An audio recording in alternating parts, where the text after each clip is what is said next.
안녕하세요 해밀리 여러분, H채널의 한창훈입니다. 반갑습니다. 2019년 8월 7일 비트코인 및 암호화폐 일부를 시작하도록 하겠습니다. 먼저 댓글로 좋은 의견과 질문, 정보 공유해 주신 분들에게 감사 말씀드리고 들어가기 전에 주의사항 먼저 말씀드리고 시작하도록 할게요. 저는 어떠한 단톡방, 텔레그램, 플러스 친구도 운영하지 않습니다. H채널 이름은 유튜브 안에서만 사용하고 있습니다. 사칭 사기에 항상 주의하시기 바랍니다. 예, 그리고 이제 신규 구독자분들은 아까 위에 봤던 그 검정색 글씨 채널 운영 목적도 꼭 읽어보시기 바랍니다. 우리 오늘 순서는 먼저 이제 비트코인 차트와 시황 차트 관련된 거 보고 그 다음에 이제 Q&A를 보는 순서로 진행을 하도록 할게요. 먼저 이제 비트코인 비트 스탬프 차트를 볼 건데 일봉 차트입니다. 달러. 보시면 어제 이제 장중에 이렇게 이 추세 라인, 초록색으로 지금 제가 체크해드리는 이 추세 라인을 돌파를 했었습니다. 돌파를 했었는데 제가 어제 방송 그 2부 영상 찍을 때 지금 돌파가 됐었는데 마감 자체, 봉 마감을 완전히 돌파를 해서 끝나는 게 중요하다라고 말씀드렸고요. 그 자리가 보시면 이제 12,050달러입니다. 그래서 12,050달러 위에서 봉 마감이 된다라고 하면 그때는 좀 더 이제 빠른 상승 모습으로 진행이 될 수 있다라고 말씀드렸는데, 일단 보시는 것처럼 봉 마감은 음봉으로 해서 이 추세선을 완전히 돌파하지 못하고 일단 봉 마감은 됐습니다. 비트 스탬프는 이렇게 끝났는데 이 업비트 비트렉스 차트는 약간 달라요. 보시면 업비트 차트는 이미 이제 돌파가 됐었고 어제 이 음봉 나왔던 이 모습이 이 추세선에서 약간 눌림목 모습으로 나왔습니다. 물론 이제 아래 꼬리는 이 추세선을 이제 깨고 내려왔는데 봉 마감은 이렇게 추세선 위에서 마감을 시켜줬고 지금 이제 일단 양봉 모습으로 이제 만들어지고 있어요. 그래서 일단 업비트 차트를 봤을 때는 제가 이제 어제 말씀드렸던 금 차트와 이제 비슷한 모습으로 진행이 되고 있다. 금 차트 보시면 이렇게 이 하락 추세를 돌파한 이후에 한번 하락 추세선까지 눌러서 음봉으로 눌러주고 그 다음에 재차 상승 흐름으로 진행이 돼서 직전 고점이었던 그 근처까지 상승을 추가적으로 해줬습니다. 그 다음에 이제 다시 깊게 눌러줘요. 그래서 이번에 제가 이제 어제 말씀드렸던 뭐 13,100에서 13,800까지 올라온다고 하더라도 다시 한번 이렇게 이때 이제 50주선이고요. 지금 얘기한다라고 하면 이제 50일 이평선까지 눌러주는 이런 모습이 나올 거다. 그러니까 조정이 나올 거라는 겁니다.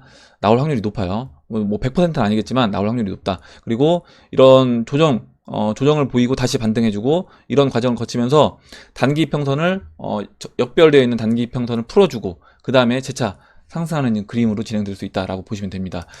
그리고 여기서 추가적으로 지금 하락하기보다는 일단은 상승 목표치까지 상승을 해주고 하락이 나오더라도 나올 수 있는 게 어제 이제 제가 말씀드렸던 이 쌍바닥 패턴으로 진행된다라고 했을 때 지금 쌍바닥 패턴으로 진행됐을 때 지금 9,050에서요 11,050까지 한 200달러 정도 200달러 정도 상승을 했습니다. 그래서 지금 이 1060달러, 1050달러라고 할게요. 11,050 여기서 이제 200달러 정도 추가적으로 상승해 준다라고 하면 13,100 정도 이렇게 이제 볼 수 있다. 그리고 지금 비트 스탬프에서 13,800 정도까지 이제 보인다라고 했습니다. 그래서 그냥 약간 융통성 있게 13,100에서 13,800 이 정도로 이제 목표치를 단기 목표를 보고 단기는 그 정도까지 상승해 주고 그 다음에 아까 이제 금 차트 봤던 것처럼 조정 주고요. 그 다음에 다시 재차 반등 조정 주고 이 단기 이평선들을 풀어주고 그 다음에 13,900달러를 넘어가주는 그런 모습으로 이제 진행될 거라고 봅니다. 비트코인 차트는 이렇게 설명드리고 다음으로 이제 시총 차트를 볼게요. 시총 차트는 지금 이제 보시면 시총 차트도 돌파가 됐다가 보시는 것처럼 일단 봉 마감, 어제 봉 마감은 이렇게 다시 이 추세선 안쪽으로 이제 들어왔습니다. 들어왔고 현재 다시 돌파 시도를 하려고 하고 있는 그런 모습이고 보시는 것처럼 이 50일 이평선 시총 차트 50일 이평선에는 지지를 해줬고 지난 이 5월 20일 잠깐만요. 이때 이제 5월 30일 고점이었던 2,800억 달러 라인은 지금 지켜줬다. 라고 하면 여기서 이제 추가적으로 시총 차트도 저는 반등 그림으로 진행될 거라고 봅니다. 그리고 시총 차트는 이제 이번에는 이 지난번 5월 30일 고점이었던 2,800억 달러를 다시 상승해줬다가 조정을 준다고 하더라도 이번에는 2,800억 달러는 훼손하지 않으면서 그 다음에 이제 반등 그림으로 진행될 거라고 이제 보고 있어요. 시총 차트 이렇게 설명드리고 그 다음에 숏 차트는 제가 오늘 열지 않았는데 일단 롱숏 레이쇼로 말씀을 드리도록 하겠습니다. 이거 와사비님이 이제 제공해 주신 보조 지표인데 이 롱숏 레이쇼를 보면 지난번에 숏이 회수가 이제 많이 되면서 이렇게 롱숏 레이쇼에서 롱 비율이 많이 늘어난 것처럼 차트가 만들어졌습니다. 이 부분은 이제 약간 왜곡됐다라고 이제 본다라고 하면 이 부분을 제외하고 나머지 부분을 봤을 때 일단은 롱숏 레이쇼에서 롱 비율이 좀 더 이제 줄고 있다라는 겁니다. 그러면 이런 부분은 시장에 이제 긍정적인 영향을 줄 수 있다라고 보고 있어요. 다음으로 이제 도미넌스 차트를 보도록 하겠습니다. 현재 이제 69.49로 어제 70을 넘어섰던 그 자리보다는 약간 내려와 있는 모습인데, 보시면 지금 검정색으로 이제 그려진 게 와사비님이 제공해 주신 도미넌스 약간 수정된 차트입니다. 보시면 그 이걸 이제 엘리엇 파동으로 우리가 이제 구독자분들이 많이 이제 해석을 해줬고, 엘리엇 파동으로 봤을 때 지난번에 지금 2018년도 9월달 이 자리가 도미넌스로 이제 채널 상단부를 돌파했던 모습이었고, 물론 이제 이번에도 이와 같이 채널 상단부를 돌파하는 그런 모습으로 진행될 수도 있겠지만, 그렇지 않고 채널 상단부에서 이제 맞고 내려온다라고 하면 지금 이 정도 위치는 어느 정도 고평가 영역에 있다. 도미넌스 자체가 고평가 영역에 있고, 지난번에 올라와서 채널 상단부 거의 닿았고요. 한번 눌러줬고 지금 다시 올라왔는데, 올라와서 지난번 고점보다 조금 더 올라왔습니다. 왜냐면 이제 이 채널 자체가 지금 이제 우상향하고 있는 채널로 이제 그렸기 때문에 여기서 조금 더 올라올 수 있는 공간이 있고, 여기서 물론 이 채널을 뚫고 올라갈 수도 있겠지만 뭐 보조지표로 봐서도 그렇고요. 지금은 도미넌스 자체가 이제 고평가 영역에 있다라고 보고 있고, 그렇다라고 하면 비트코인보다는 당연히 이제 알트코인 비중이 조금 더 많은 게 저는 유리해 보인다라고 말씀드렸습니다. 도미넌스 이렇게 이제 말씀드리고, 일단 도미넌스 차트는 단기적으로 조금 더 비트코인하고 이제 대형 알트코인들이 지금 이번 달 말까지 좀 더 이제 왔다 갔다 하는 그런 모습을 보일 수 있어요. 보일 수 있고, 여기에서 그런 흔드는 작업을 충분히 거친 이후에 그 다음에 방향성이 나올 거라고 봅니다. 이렇게 말씀드리고 이제 Q&A로 들어가도록 할게요. 먼저 이용환님이 써주신 내용부터 이제 보겠습니다. 이용환님이 구독자 2만 명인데 유튜브 수익이 얼마나 되시는지 궁금하다 이렇게 써주셨는데요. 지금 이제 아마 뭐 다른 분들 유튜브 뭐 수익 공개하신 분들 이제 쭉 보시면 유튜브 수익 대충 짐작은 하실 거예요. 짐작하실 거고, 제가 봤을 때 유튜브로 이것만 해도 직장 생활 안 해도 되겠다라고 할 정도가 되려면 적어도 최소 5만 명 이상, 그리고 이제 10만 명 정도. 물론 이제 이 영상을 올리는 뭐 횟수라든가 영상 시간에 따라 달라지겠지만, 제가 봤을 때는 이제 5만 명에서 한 10만 명 정도. 만약에 영상을 뭐 많이 올리는 분이 아니라고 하면 한 10만 명 이상 돼야지, 그래야지 아마 유튜브로만 전업을 할 수 있는 상황이 되지 않을까, 이렇게 이제 생각을 합니다. 예, 이렇게 말씀드리고, 이거는 넘어가도록 할게요. 다음으로, 베티 썬님이 써주신 내용 보겠습니다. 중국은 지금 정신이 없어 보입니다. 환율 조작국 문제는 언론에 언급이 거의 없고, 오히려 홍콩 사태를 악마의 편집으로 경찰들이 다치는 영상, 백색 테러 집단이 시위대처럼 보이는 영상, 친미 행위들, 이런 것들 이제 계속해서 중국 국민들한테 이제 보여주고 있다는 거죠. 중국 국민들에게는 무력 진압을 합리화하기 위해 여론을 자극시키고 있습니다. 제 생각엔 머지않아 언론 작업 후에 공산당이 홍콩에 강력한 무력을 행사할 것으로 예상이 됩니다. 그래서 이제 심각한 어떤 유혈 사태가 나올 거다라고 이제 걱정이 된다라고 이야기를 해줬고, 홍콩 여행은 이제 무기한 미루시는 게 좋을 듯 합니다. 라고 이제 써주셨습니다. 그래서 영상을 이제 링크를 걸어줬는데, 이 영상을 보니까 영상을 이제 플레이 시키진 않을 건데요. KBS 이제 뉴스고요. 지금 중국 홍콩과 마주한 이 관동성 선전에서 중국 공안이 굉장히 많은 인력들이 이렇게 대규모 훈련을 하고 있습니다. 실제 시위대가 시위하는 이런 모습으로 시위하는 것처럼 이렇게 시위대 역할을 하는 분들, 그리고 이제 공안 역할을 하는 분들이 방어를 서로 이제 역할 분담을 해서 실제 이렇게 이거를 이제 홍콩 시위대한테 니들 여차하면 우리가 이런 식으로 진압할 수도 있다라는 걸 이제 경고를 하는 메시지가 될 수도 있다라는 내용이었고요. 여기서 이제 한 가지 또 홍콩 마카오 사무판공실 대변인이 어떤 이야기를 했냐면, 이 영상에서요, 불장난하는 사람은 반드시 재불에 타 죽게 돼 있습니다. 그리고 받아야 할 징벌은 반드시 받게 되어 있습니다. 이런 이야기를 합니다. 그래서 이걸 보면서 조만간에 지금 아까 베티서님이 이야기해 주셨던 것처럼 조만간에 이렇게 강력한 어떤 무력 진압이 있을 수 있겠다라고 생각을 하고, 여기서 중국 입장에서 생각해 봤을 때 지금 홍콩을 내버려 둘 수가 없다는 거죠. 만약에 홍콩을 이렇게 지금 홍콩이 아예 독립을 하겠다, 홍콩 시위대들이 중국으로부터 아예 우리 홍콩은 독립하겠다라고 이야기를 하고 있습니다. 이 상태를 그냥 그대로 방치한다라고 하면 그 이후에 지금 뭐 티벳이라든가 아니면 뭐 신장 위구르라든가 다른 소수민족들이 야 우리도 그럼 홍콩처럼 독립을 하자 이렇게 나올 수 있기 때문에 분명히 저는 이제 중국 입장에서 봤을 때는 지금 이제 홍콩 시위를 강력하게 진압을 해서 본보기를 보여주려고 할 것이고요. 이렇게 됐을 때 그걸 빌미로 미국이 원하는 건 뭐냐면 미국 지금 홍콩에 투자되어 있는 어떤 그런 금융 자본들을 대거 이제 이탈하게 하는 그런 현상을 만들어줄 수 있고, 그렇게 됐을 때 이제 지금 중국이 지난번에 중국 외환 보유고에서 일정 부분을 홍콩이 갖고 있는 그 외환 보유고를 활용할 수도 있는, 최악의 경우에요, 활용할 수도 있는 그런 카드로 사용하려고 할 텐데 그 부분을 미리 차단하기 위해서 미국이 이런 시위 대회 뒤에서 이제 배후에서 지원을 해주지 않나 이런 생각도 해봤습니다. 이렇게 이제 말씀드리고, 다음으로 마법천사님이 써주신 내용 볼게요. 마법천사님이 지금 이제 레저 나노를 구입을 하셨대요. 일단 나노의 그 S를 사셨는데 저는 이제 거래소를 빗썸과 업빗을 사용하는데 빗썸에 둔 장기 홀딩 코인들이 늘 걱정이 되더라고요. 그래서 빗썸이라 더 걱정이 됐다. 삼성폰으로 바꾸고 코인들을 옮겨야지 했는데 삼성폰에는 비트코인과 리플, 빗기는 지갑이 없다고도 하고 또 어떤 분은 이제 있다고도 하고 헷갈려서 레저 나노 구매와 사용법 숙지도 귀찮고 나이 들수록 사용 설명서 같은 거 보는 거 싫은 느낌 아시죠? 매번 생각만 하다가 지난번 베티서님이 올려주신 지갑 정리편을 보고 베티서님한테 다시 한번 감사드린다고 써주셨고, 그래도 이제 귀찮아도 하는 게 맞다라고 싶어서 구매 링크 타고 프랑스 본사에서 직구했더니 4일 만에 오더라고요. 레저 나노 S 99,000원, 그 X는 이제 159,000원이라고 합니다. 그냥 S로 이제 구입을 했는데 두 분의 이제 유튜버님 거 보고 어렵지 않았다. 그래서 사용법 보고 이제 사용을 하셨고, 지금 이제 예전에 한번 그 거래소에서 코인 옮기시다가 한번 그 코인을 잃으신 적이 있어요. 마법천사님이. 그래서 보낼 때 이제 조마조마해서 굉장히 트라우마로 주소 한 5번 정도 확인하고 이제 보내셨다라고 했는데, 귀찮긴 하지만 일단 이제 보내는데 성공을 하셨다 이렇게 써주셨고요.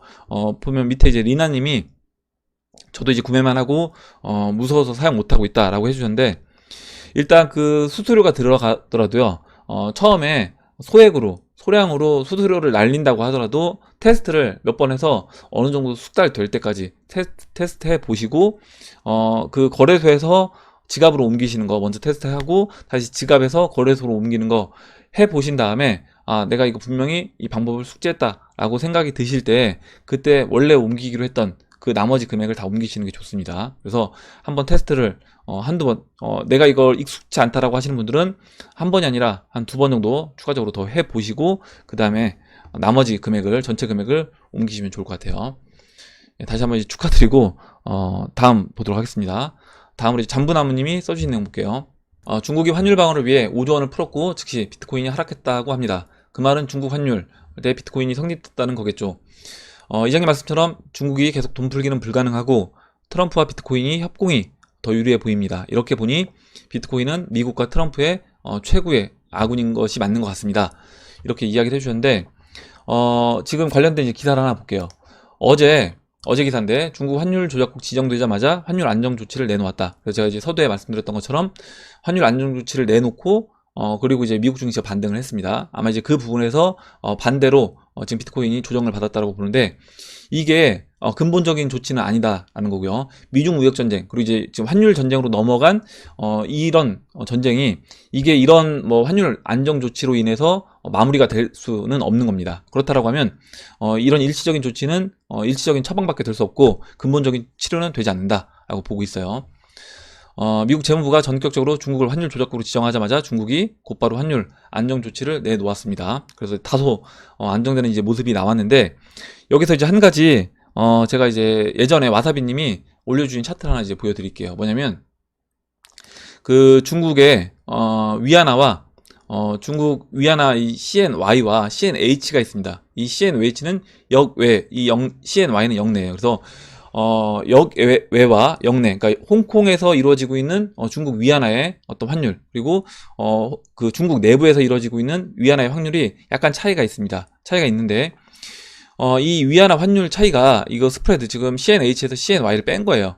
보시면 역외 환율에서 역내를 뺀 겁니다. 이렇게 됐을 때 이게 이제 0을 넘어갔다라는 건 뭐냐면 지금 외국인 투자자들 입장에서 봤을 때 오히려 위안화는 앞으로 더 안 좋은 국면으로 진행될 확률이 높게 보고 있다라는 겁니다. 그러면 앞으로 이 진행 자체가 여기서 마무리가 되지 않고 추가적으로 위안화는 더 약세로 갈 수 있는 확률이 높게 이제 투자자들, 외국인 투자자들은 이제 보고 있는 거죠. 그래서 지금 역외 CNH가 좀 더 높게 지금 고평가돼서 이렇게 보시는 것처럼 빨간색으로 올라왔다라는 걸 알 수 있습니다. 이런 부분만 보더라도 지금 일시적으로 막은 이 조치가 여기서 만약에 이게 이제 이 CNH와 CNY 이 스프레드 자체가 0으로 내려왔거나 아니면 마이너스로 갔다라고 하면 지금 중국이 처한 이 조치 자체가 어느 정도 효과를 발휘했다라고 볼 수 있는데, 지금 다소 내려오긴 했지만 아직도 이제 빨간색으로 위에 이제 있습니다. 이렇게 현재 0.5 정도에 있어요. 0.5 정도에 있기 때문에 이렇다라는 거는 투자자들 입장에서, 특히 이제 외국인 투자자들 입장에서는 아직도 위안화 약세에 더 배팅을 하고 있다라는 걸 알 수 있습니다. 그리고 이제 중국이 한 가지 더 말씀드리면, 중국이 계속해서 돈을 풀기는 불가능하다라고 했는데 돈을 풀어도 좋다는 겁니다. 자신들이 갖고 있는 외환 보유고를 풀어서 방어를 하든, 아니면은 그냥 위안화를 찍어내서 그 위안화를 찍어낸 걸 가지고 또 달러랑 뭐 해서 바꾸든, 이렇게 해서 방어를 한다고 하더라도 그거 자체가 어쨌든 중국 위안화를 계속해서 약세 국면으로 만들어가는 작업을 하는 것이고, 그렇게 됐을 때 중국에 돈 있는 사람들은 결국에 달러라든가 안전자산인 금이라든가 은, 이런 비트코인을 찾을 수밖에 없다라고 봅니다. 다음으로 소시파더님이 써주신 내용 보겠습니다. 소시파더님 써주신 내용 보기 전에 먼저 잠깐만, 신도 익절하는 날 부자 된다님이 2달 전에 아니 도대체 뭐 언제나 빠짐 크크 2달 전에 알트 최고점에서도 좋아 보인다, 지금도 좋아 보인다, 한 5토막 나서도 좋아 보인다라고 할 것 같네, 이렇게 써주셨는데, 제가 이제 뭐 체크는 안 했어요. 안 했는데 글은 봤는데 먼저 이제 이렇게 생각할 수 있습니다. 신도 익절하는 날 부자 된다님처럼 반토막 나고도 뭐가 그렇게 좋아 보인다라고 하냐, 그리고 그 반토막 나기 전에도 뭐가 좋아 보인다라고 하냐, 이렇게 이야기를 해주실 수 있는데, 제가 이제 이 리플 차트를 보면요, 이렇게 볼 수 있는 겁니다. 뭐냐면, 지금 예전에 제가 이제 이 이야기도 몇 번 드렸어요. 이 0.008달러, 0.008달러나 0.006달러나 아니면 더 내려와서 0.005달러나 0.008달러면 만약에 그냥 8원이라고 할게요. 8원이라고 하고, 8원이나 뭐 6원이나 5원이나 8원에서 빠져서 진짜 4원까지 내려온다고 하더라도, 물론 4원까지 내려오진 않았는데 이렇게 내려온다라고 하더라도 여기서는 싸게 볼 수 있는 겁니다. 그러니까 누군가는 야, 여기 8원에서 반토막이 나서 4원이 됐는데 이게 뭐가 싸냐, 8원에서는 고점 아니었냐, 이렇게 이야기할 수 있는 거고요. 만약에 저 같은 경우는 지금 여기를 보고 있다라고 하면, 제가 보는 관점은 시장에서 이제 여기 이 채널 상단부를 보고 있다라고 하면 지금 8원도 싼 거고 4원도 싼 게 될 수 있는 겁니다. 반토막이 나서도요. 물론 여기서 더 빠져서 2원 내려간다라고 해도 전 싸게 볼 거예요. 만약에 이 XRP가, 얘네가 리플사가 일을 안 한다라고 하면 그때는 문제가 되겠지만, 열심히 일을 하고 있을 때는 계속해서 싸게 볼 수 있는 겁니다. 어찌됐든 저는 상승 채널을 유지해 줄 거라고 본다라고 하면, 중간중간에 뭐 이탈하는 뭐 단기 이슈로 인해서 이탈하는 모습이 나올 수 있어요. 이렇게 아래꼬리 길게 나오고 이런 모습이 나올 수 있겠지만, 전체적인 큰 그림에서 이렇게 크게 본다라고 하면 지금 이 영역은 다 싼 영역이 될 수 있다. 그래서 이렇게 이제 볼 수 있는데, 일단 제가 보는 관점을 말씀드렸어요. 다음에 소시파사님이 써주신 내용 볼게요. 작년부터 얘기하신 경제 대공황이 점점 현실화돼가는 것 같습니다. 미래는 누구도 알 수 없지만 미중 갈등, 한일 갈등, 영국 노딜 브렉시트 등 세계 경제 불황 장기화 될 것 같네요. 이렇게 이제 해주셨고, 링크를 걸어주셨는데, 이 링크 걸어주신 내용 잠깐 보면 예전에 미중 환율 전쟁, 30년대 대공황과 닮은 꼴, 그래서 관세 장벽 러시, 글로벌 수요 모두 망치는 제2의 대공황이 우려가 된다. 미국과 중국이 양국 간 경제 갈등을 더 확전시켜 새로운 전선의 포문을 열었는데 바로 환율 전쟁이다. 이런 내용이고요. 맨 밑으로 좀 내려가서 보면 트럼프 대통령이 트위터를 통해서 한 이야기입니다. 중국이 자국 동화 가치를 거의 사상 최저치로 떨어뜨렸고 그것은 환율 조작이다 라고 했고, 연방준비제도 당신들은 보고 있나, 이것은 이제 중대한 위반이다. 시간이 지나면 중국의 힘은 크게 약화될 것이다. 이렇게 트위터를 통해서 트럼프 대통령이 이야기를 했습니다. 그리고 이제 맨 아래 내려가 보면 결국에 지금 이렇게 전 세계에서 일어나고 있는 이런 여러 가지 일들이, 제가 이제 지난번에도 말씀드렸지만 이거는 결국 금융 세력이 원하는 그림대로 그 그림을 만들어 나가고 있고, 자신들이 세계 단일화폐, 세계 단일화를 위해서 지금 이 과정, 이런 일들, 미중 무역 전쟁, 뭐 한일 이런 무역 전쟁들을, 우리 또 이제 미중 환율 전쟁으로 넘어갔죠. 이런 일들을 만들어내고 있다, 이렇게 봅니다. 환율 전쟁의 가장 위험한 잠재적 결과는 미국과 중국이 전반적인 경제 성장 둔화가 될 것이다. 분석가들이 이미 세계 경제 침체가 미국까지 덮칠 수 있음을 수차례 경고한 바 있고, 미국 다우존스도 빠지는 겁니다. 무슨 얘기냐면 지금 이런 한일 전쟁을 통해서 미국 뭐 다우존스는 계속해서 올라가고, 중국 그리고 우리나라 뭐 다른 일본 증시만 빠지는 게 아니라 저는 이제 미국도 빠질 거라고 보고 있어요. 그래서 근데 이제 그 피해를 누가 가장 크게 받을 것이냐라고 봤을 때 그 피해를 먼저 미국보다도 다른 나라들이 큰 피해를 받을 거다. 그리고 실제 이미 큰 피해를 받는 각 국가들이 있습니다. 보면 이제 마크 소벨 전 재무부 관리는 무역전쟁과 관련된 금융불안이 불확실성을 더 증폭시키면서 시장의 신뢰와 투자 심리를 크게 해칠 것이고, 이로 인해 미국 경제에 더 큰 피해를 가져올 수 있다라고 이제 우려를 했습니다. 그리고 이제 카일 코넬대 경제학과 교수는 양국의 관세 인상과 통화평가절하 싸움을 보면 1930년대 대공황을 초래한 실수들을 연상케 하고 있다. 그래서 제가 이제 지난 그 여행 갔을 때 올려드린 그 영상에서도 말씀을 드렸지만, 지금 1929년, 1930년대에 일어났던 그 경제 대공황, 그때 이제 자국 우선주의, 그리고 보호무역, 그리고 이제 뭐 이렇게 포퓰리즘 정책들, 이런 것들이 결국에 지금도 다시 또 재현되고 있다라고 이제 보고 있습니다. 저도. 그래서 앞으로 이런 경제 침체 상황, 그리고 경제 대공황, 90년 만에 겪는 경제 대공황이 저도 이제 올 수 있다라고 이제 보고 있는 거예요. 이렇게 이제 보고 다음 보도록 하겠습니다. 다음으로 금은동님이 써주신 내용 보고 이제 마무리하도록 할게요. 오늘 생각보다 일본의 부채가 심각하네요.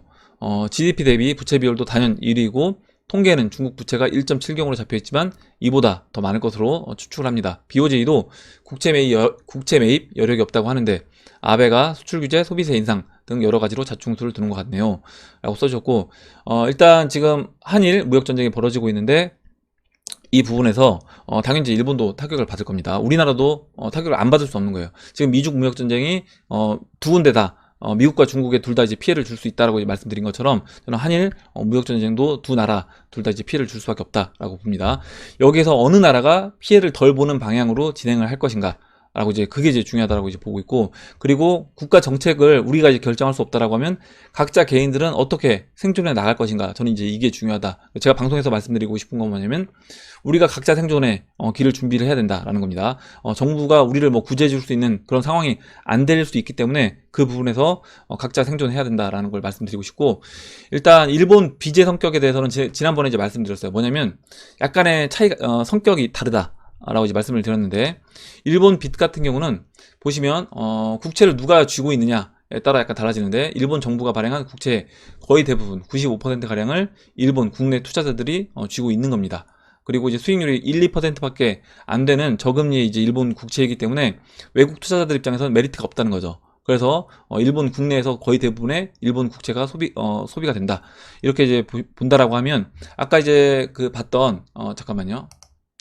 금은동님이 링크 걸어주셨던 내용을 보면 일본이 가장 이제 부채가 높고요, GDP 대비해서. 그 다음에 이제 그리스, 포르투갈, 이태리가 높은데, 이 지금 유럽 국가들은 문제가 됩니다. 얘네들은 이제 외부에 빚을 갖고 있는 거기 때문에 문제가 되겠지만, 일본 같은 경우는 빚이 많더라도 약간의 그 성격이 다른 점이 있다라는 점을 이제 보면 될 것 같고, 여기에서 그걸 어떻게 알 수 있느냐, 결국에 이제 일본 엔화가 안전자산으로서 지금 위기 상황일 때, 만약에 일본이 진짜 위험한 상황이라고 하면 엔화가 아까 어제 봤던 달러 대 엔화 차트에서 오히려 엔화 강세가 아니라 엔화 약세로 가야 될 건데, 엔화 강세로 간다는 거죠. 그러니까 이 얘기는 뭐냐면, 엔화가 안전자산으로서 오히려 엔화를 매수하는 사람들이 많아진다라는 겁니다.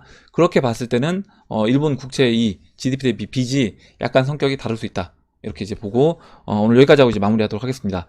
오늘 나온 얘기들 중에 여러분들 뭐 궁금하신 내용, 같이 또 이야기하고 싶은 의견, 정보 있으시면 정보를 공유해 주시면 같이 이야기해보는 시간을 가져보도록 하겠습니다. 댓글 남겨주신 해밀리 여러분, 끝까지 영상 시청해 주신 해밀리 여러분 다시 한번 감사드리고, 영상이 도움이 되셨다면 좋아요, 구독 버튼, 그리고 알림 종 버튼을 눌러주세요. 감사합니다.